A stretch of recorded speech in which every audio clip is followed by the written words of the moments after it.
We are in Esther chapter 5. Last week, time gets away from us, and time is something that I suppose I need to take more seriously. But when time comes to an end, we just have to close. That's the way our class works. And so we are left then with 3 verses in chapter 5, chapter 5, verse 12 through 14. Now, remember what we've said concerning the narrative and about the narrative of Esther. We have to remember where we've been in order to properly understand where we are to set the stage for where we are going.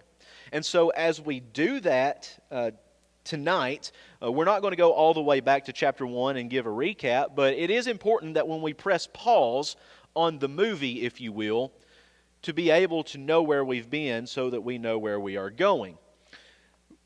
The plan for Haman to eradicate the Jews has been put in motion. These decrees have been sent out all over the Persian Empire, namely in Susa. Mordecai becomes absolutely wrought with grief.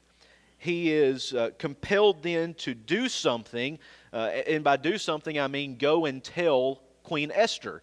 Now, he's not able to communicate with her face to face. There are some people running back and forth carrying the message. But regardless, Mordecai is trying to get something done about this problem. Esther says, well, there's nothing I can do about it. If I go into the king and try to fix this, I'm going to die. And then we get that famous passage in chapter 4 and verse 14 that if you do nothing, and this shows the amazing faith of Mordecai. If you do nothing, deliverance will come for the Jews from another source. But how do you know that you have not attained royalty for such a time as this? And so Esther says, well, if I'm going to do this, then I need to be prepared. And I think that is a great deal of what she is doing by commanding a fast throughout Susa or Shushan, whatever your Bible says, the same place, the capital of Persia. There's a total fast for 3 days, and the total fast is no food, no water, and no sleep for a period of time. And so Esther not only fasts, but her maidens with her. All the Jews in Susa fast. Prayer is not mentioned, but obviously I would suggest prayer is implied. Why would you fast without praying? The two go together all throughout Scripture. And so they are seeking the wisdom, the guidance of God in a very stressful situation. Coincidentally, in our ladies' class on Wednesday mornings, this morning we were in Exodus chapter 33 and 34. And we were talking somewhat in passing about Moses going back up on the mountain. Remember, Moses came down in chapter 32, saw the golden calf, and broke all the commandments, quite literally, and had to go back up and receive the covenant again, the commandments again. And when he does that, the Bible says in chapter 33 that Moses did not eat or drink for 40 days. And then you come then to the New Testament in Matthew chapter 4 where Jesus is preparing for his ministry and he's preparing to undergo these temptations from the devil, and he fasts there for 40 days and 40 nights. I think to some degree an echo or a fulfillment of what Moses did on the mountain, some kind of supernatural fast, one may suggest.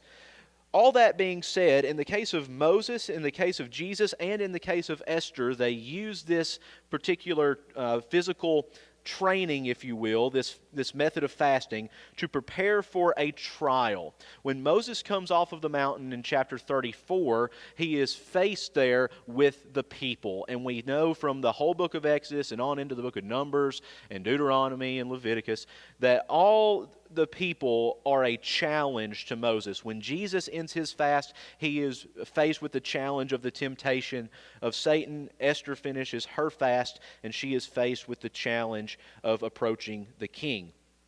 So then we come to verse 9 through 11, which is going to lead us into verse 12 through 14, where Haman has been invited to this banquet. He is glad in his heart. He's going out and he's going home to tell everyone what a great person he is. And he goes out of the gate, and of course Mordecai is at the king's gate, probably an official position for him. And Mordecai not only doesn't bow, but he doesn't acknowledge his presence at all. And that just sends Haman off into an absolute rampage. And in verse 11, he goes back and he talks about how rich he is, how blessed he is, how the king is honoring him, and how he's advanced. And then we come to verse 12. Then Haman said, "Even Queen Esther, let no one but me come with the king to the feast she prepared. Tomorrow also I am invited by her together with the king. Yet all this is worth nothing to me so long as I see Mordecai the Jew sitting at the king's gate." Then his wife Zeresh and all his friends said to him, "Let a gallows 50 cubits high be made, and in the morning tell the king to have Mordecai hanged on it. Then go joyfully with the king to the feast." This idea pleased Haman, and he had the gallows made. Now, we've talked in previous weeks about these gallows. It's so easy for us in our modern understanding of 21st century Americanized culture to think of being hung on the gallows, like being hung from the neck until you're dead, kind of like the good, the bad, and the ugly. That's not what's going on here. The Persians, the media in Persia had absolutely no idea what hanging by the neck was. That was not invented as a form of death until many, many years later. And so this really should be better translated as impaled on an impaling stake. And 50 cubits high, a cubit is the length from a person's elbow to the top of their longest finger. So a standard amount would be anywhere from 10 inches roughly, but it obviously varied because people's arms are different lengths. And so 50 cubits high and an impaling stake. The point here is not necessarily to kill Mordecai. That is one of the big points. That's obviously what's going to make Haman happy in his heart, so he thinks. But the point is not the death of Mordecai. The point is the public humiliation of Mordecai. You have to remember that we're talking about an honor-shame society. And the honor-shame society goes back to the Israelites in the Exodus, on up into the exile, on up into the days of Jesus, on up into Roman culture. Honor-shame society dominates the biblical text. So with that being said, your goal in life is to bring honor to yourself and to your family. What you don't want is to bring shame. Now, understand how a Jew would interpret being impaled on that impaling stake. You think about passages like Deuteronomy 21:23, where the Bible says, and the law of Moses says, "Cursed is every man who hangs on a tree." We're not talking about hanging by the neck until dead. We're really not even talking in that context about crucifixion. Roman crucifixion does not come until many years later. This may be a precursor to Roman crucifixion, but we're talking about being impaled on this stake. And we're not just talking about being impaled on a stake just, out in the middle of nowhere on some field. We're talking about at Haman's personal home, 50 cubits high. This is a display of public humiliation. And isn't it the case with humans, with us, that when someone humiliates us, we want to retaliate and humiliate them? We have very seriously an eye for an eye mentality. You do it to me, I'm coming at you twice as hard. I think that's what's going on here with Haman. The point and purpose of this pole, of this impaling stake, is not just to kill Mordecai, it is to be public humiliation. And by the way, I don't mean to be grotesque, I don't mean to be rude, but if anyone would like to do some research on this, just Google Persian impaling stake. Perhaps you don't want that on your Google search history, but you can Google that and you can look at the Google images and it will show you cave carvings of what this was. We're not talking about being hung by the neck at all. So that ends for us chapter 5. We'll get into chapter 6. Chapter 6 in verse 1. On that night the king could not sleep, and he gave orders to bring the book of memorable deeds, the Chronicles. They were read before the king. It was found written how Mordecai had told about Bigthana and Teresh, two of the king's eunuchs who guarded the threshold, who had sought to lay hands on King Ahasuerus. So we come to verse 1, the king can't sleep. The Jewish commentators who I've referenced before, they are somewhat funny. And they suggest that this is a divine intervention. This is God in the book of Esther, that God is keeping the king awake because God is going to fix his heart. He's going to fix his spirit and get him primed for the request that Esther has. My personal opinion is that the king ate and drank too much the night before, and he's got heartburn. He can't sleep. And when you can't sleep, what do? You find the most boring book you possibly can and you read it. But notice he's not reading the book, he's having the book read to him. It's the book of Chronicles. This is not the book of Chronicles that we have in our Bible. This is not 1st and 2nd Chronicles. This is the Chronicles of the Medes and Persians.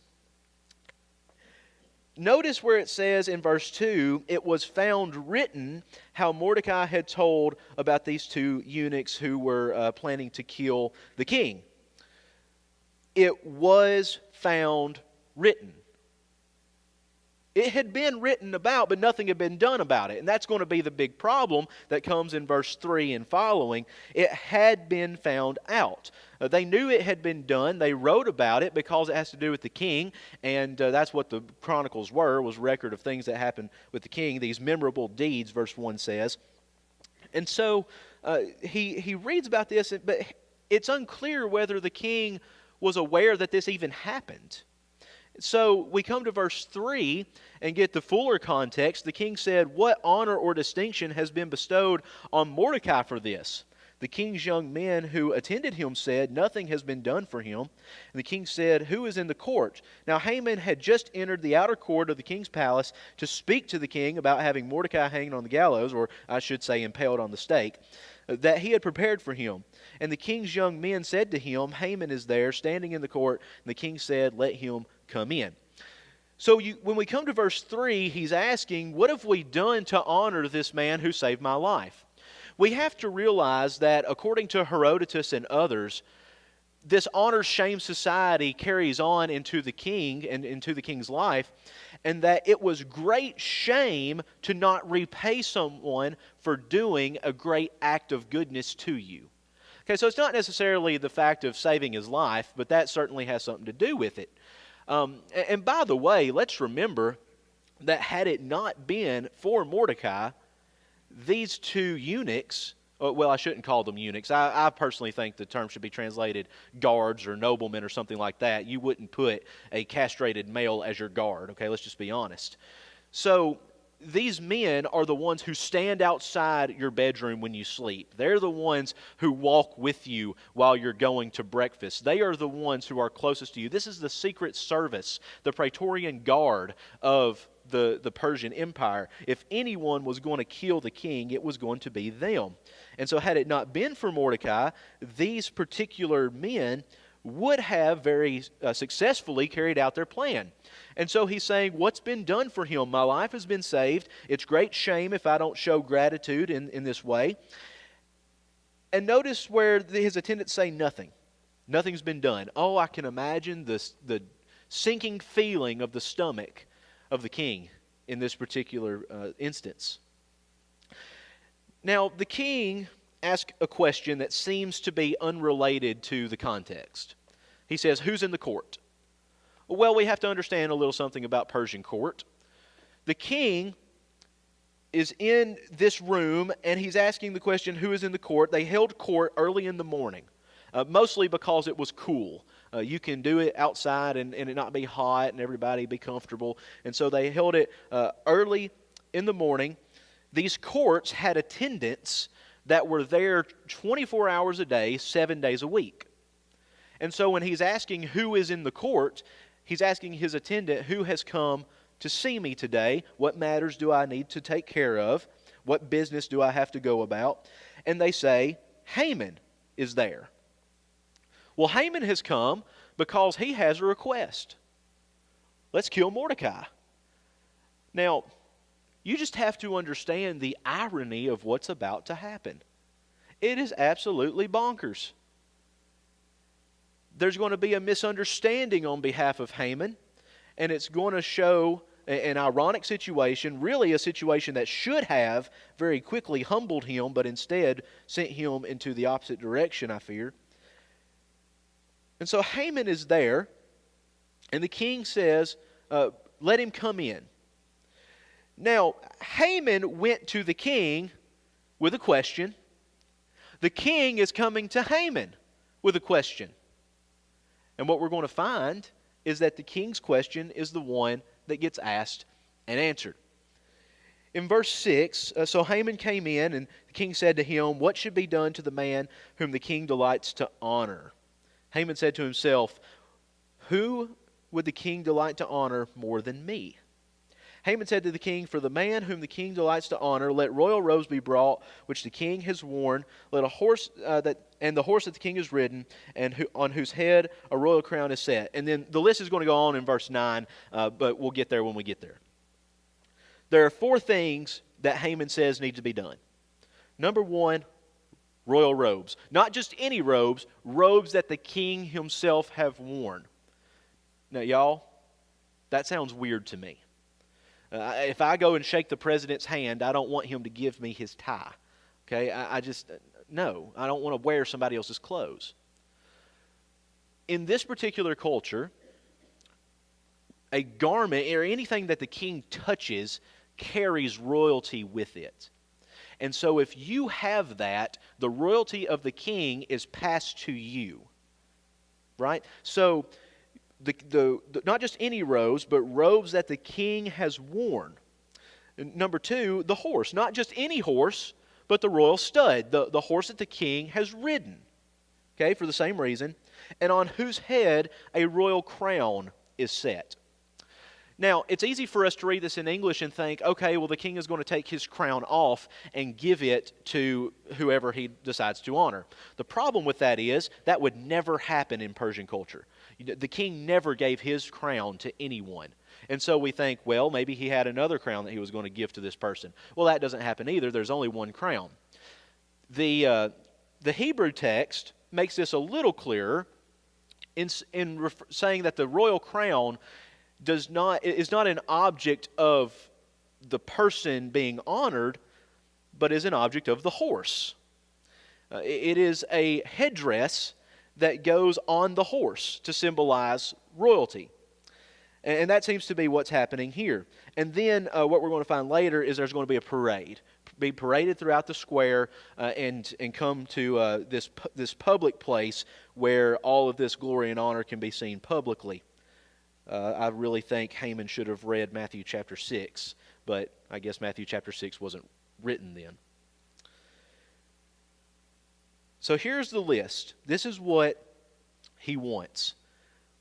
Notice verse 6. Here's the danger. Haman says, well, who would the king like to honor more than me? Selfishness, pride, assumption, all of those things are dangerous when we deal with other people. We need to remember that. It's beneficial for us to try to be objective in many cases, though that's certainly not possible in every case. But Haman did not go in as an advisor of the king. He went in as a selfish and prideful individual, one who wanted honor and was going to get it however he saw fit.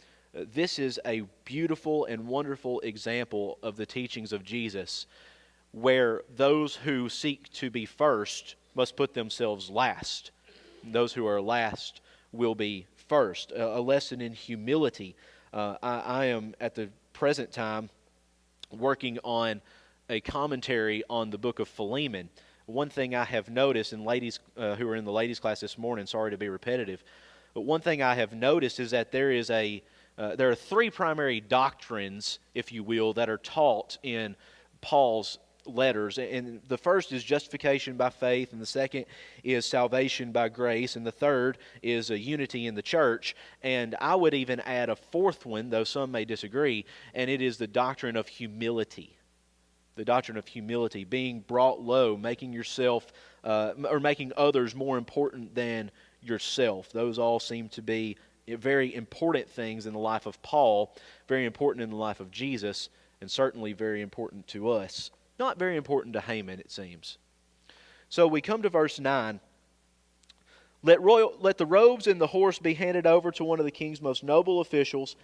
Let them dress the man whom the king delights to honor, and let him lead him on the horse through the square of the city, proclaiming before him, thus it shall be done to the man whom the king delights to honor. Then the king said to Haman, hurry and take the robes and the horse, as you have said, and do so to Mordecai the Jew, who sits at the king's gate. Leave out nothing that you have mentioned. Boy, could you imagine the face that Haman had when he heard Mordecai the Jew. I would have liked to have been a fly on the wall. You know, Haman can't get mad in the presence of the king. That's a good way to die.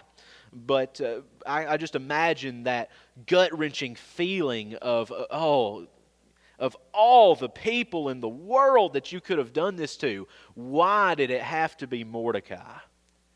And notice this. It's Haman's own words that put him in this position. Right? It's Haman's own words. Haman says, get your most noble official. Well, who is the most noble official? Haman is. I don't know what he was thinking. I guess whoever's second in charge next to Haman. But he is the most noble official. Get your most noble official and have him dress the person that you seek to honor. Haman and Mordecai were in the same vicinity as each other. They were literally touching each other. You ever had to do that to an enemy? Someone you didn't like or someone who didn't like you? I'll never forget it. I was probably a freshman in high school. And all of us have rivals. We all do. Don't pretend you don't. And my rival was a young man who was in every way better than me at a lot of stuff. And I don't mind telling you, I mean, credit where credit is due. That guy, he was one of the best public speakers I have ever seen, very knowledgeable, really good at what he did, very good in showing cattle and other things like that. And I remember he and I competed against each other for a public speaking contest. And I got second and he got first. And he deserved first, don't get me wrong. That wasn't the bad part. The bad part was when we had to take a picture together. And our picture together was going to be put in the paper. I couldn't stand it. But that's what you get. Sure is a good lesson in pride and humility. Haman had to literally dress Mordecai himself. He had to lead him throughout the square. He had to shout out, this is the one that the king delights to honor, or this shall be done to the man who the king delights to honor, verse 9. And he says, leave nothing out that you have mentioned. Boy, if I'd have been Haman, I would have really liked to have left something out, wouldn't you? Just one thing. But it's an order of the king. You can't leave it out. Remember, the spoken word of the king cannot be changed. The law of the Medes and Persians cannot be changed. And so Haman really had no other choice. Verse 11, Haman took the robes and the horse and dressed Mordecai and led him through the square of the city, proclaiming before him, thus it shall be done to the man whom the king delights to honor. Then Mordecai returned to the king's gate, but Haman hurried to his house, mourning with his head covered. Haman told his wife Zeresh and all his friends everything that happened to him. Then his wise men and his wife Zeresh said to him, if Mordecai, before whom you have begun to fall, is of the Jewish people, you will not overcome him, but will surely fall before him. Y'all, that is a weird verse. That scares me. That freaks me out. Kind of reminds me of what Pilate's wife said to him before the crucifixion of Jesus.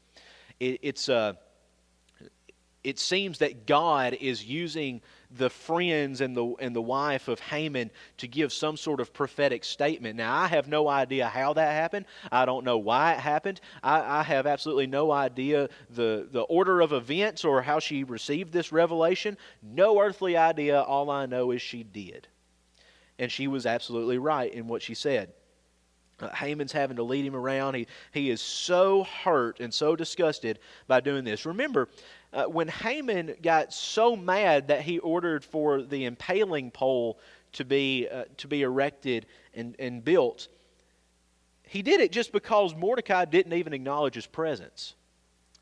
And so we seem to be making a transition here from Mordecai acknowledging the presence of Haman but not bowing, Mordecai not acknowledging the presence of Haman, and now Haman is forced to acknowledge the presence of Mordecai. It seems like we're making a transition, perhaps a literary transition, a transition of narrative, but a transition nonetheless. So verse 13, notice this. Haman told his wife, boy, bless Zeresh. She is a wonderful wife. She really is. She is the wife that every man dreams of. You know, come home and had a bad day. Oh, honey, what's wrong? Let me fix it. Let me make it all better. Let me put a Band-Aid on your boo-boo. That seems to be the kind of wife that she is. And his friends, all his friends were there. Now, these friends are probably the Zoroastrian soothsayers, I guess is the best way to put it. They're the ones who cast lots. They're the ones that he implored of whenever he was seeking to approach the king earlier. And so they, notice that it says, his wise men and his wife Zeresh said to him this prophecy or this prophetic statement. It wasn't just his wife, it was the wise men who were with him. When Haman leaves, Mordecai goes back to the king's gate. Mordecai, aside from being paraded through the streets, is always associated with the king's gate. Haman then doesn't go back to work, he goes home, and verse 12 says he does it with his head covered. 2 Samuel chapter 15 and verse 30, as well as Psalm chapter 34 and verse 15, discuss this covering of the head as a sign of shame. Remember, we're in an honor-shame society. This is perhaps the greatest feeling of shame that Haman has ever felt in his life. Now, I don't really know about the life of Haman, but I think I can make that statement and make it very accurately because go back to the previous chapter, chapter 5, and read about how blessed Haman was. He had all these sons. He had all these riches. He had everything he needed and more. And now he has this humongous sign of shame. Just bless his heart. If anyone is interested, and you may or may not be, if you want to do some more reading about these wise men, who they were, what they did, these are the same Zoroastrian wise men who came to Jesus at the birth of Jesus, or up until 2 years old at least. You can read, if you go on Google and you type in Herodotus 1.707 or 1.120 or 7.19, and I can give those to you later if anybody's interested. You can read what Herodotus has to say about these wise men and what their roles were. I've told you before, there is, in my opinion, no good commentary on the book of Esther. I've not found one. I have asked a lot of my teachers at Faulkner and at Freed Hardeman their opinions, and they all agree that they haven't found a good one.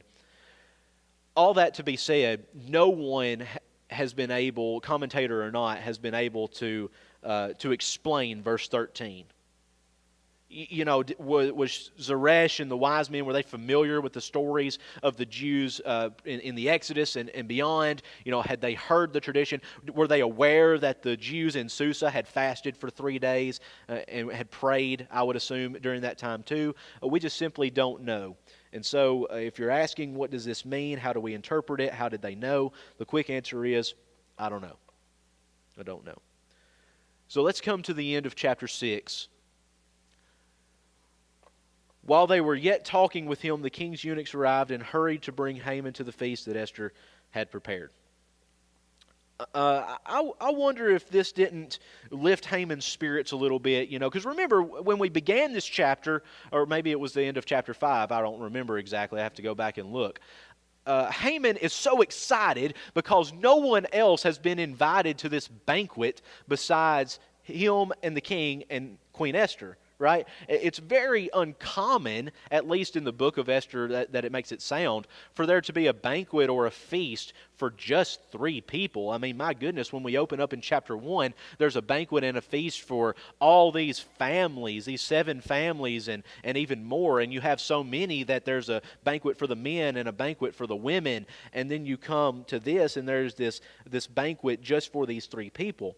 But we shouldn't be surprised that there is such a banquet, because the Persians were known for their drinking bouts, and we shouldn't be surprised that the king and Haman and Esther even are drinking wine, and they're drinking it in excess. That shouldn't surprise us. It was very common for Persian culture and etiquette, if you will, to be escorted to something that had to do with the king's presence.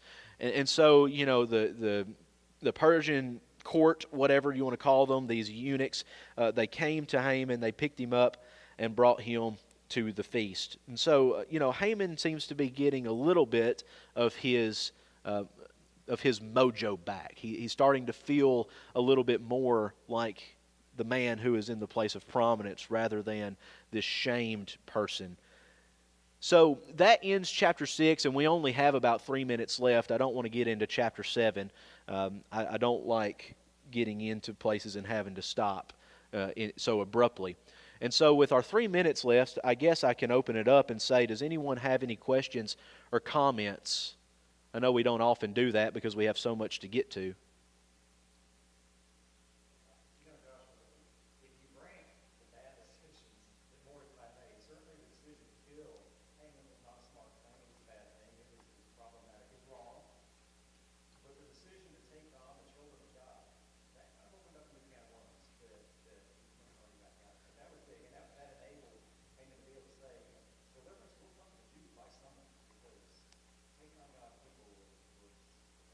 Yeah, you need to reverse your names.